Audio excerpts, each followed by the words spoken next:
নমস্কার, আমি কৌশানী মুখার্জি।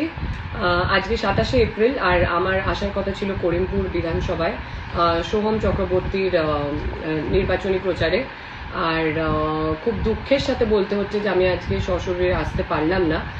যদিও বা আমার কমিটমেন্ট কোনোদিন আজ অব্দি আমার ক্যারিয়ারে ফেলিয়ার হয়নি, কিন্তু যখন সিচুয়েশনস ফেভারে থাকে না, যেমন প্রাকৃতিক দুর্যোগ বা যেমন হেলিকপ্টার ফ্লাইং, তখন এই ধরনের ঘটনার শিকার হতে হয়। আজকেও ঠিক তাই ঘটেছে।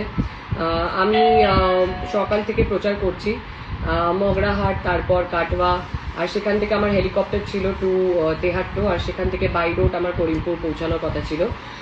কিন্তু আমি হেলিকপ্টার মিসঅ্যাপের জন্য, মানে পারমিশনস অ্যান্ড এভরিথিং প্রবলেম হওয়ার জন্য আমি পৌঁছাতে পারিনি। যেখানে সোহমদা মানে খুবই ক্লোজ, আমরা সব একই ইন্ডাস্ট্রির। কিন্তু আমি এইটুকু বলতে পারি যে আজকে আমি আসতে পারিনি ঠিকই শেষ প্রচারের দিনে, কিন্তু আমি আত্মবিশ্বাসী যে সোহম চক্রবর্তী জিতছে করিমপুর বিধানসভা থেকে, আর বহু মার্জিনে জিতছে আপনাদের আশীর্বাদে, আপনাদের ভালোবাসায়, আপনাদের দুয়ায়।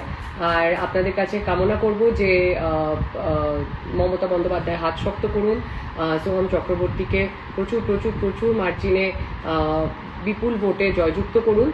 আর দেখা হচ্ছে 4 মে সবুজ আবির খেলবো একসাথে আমরা সবাই মিলে করিমপুর বিধানসভায়।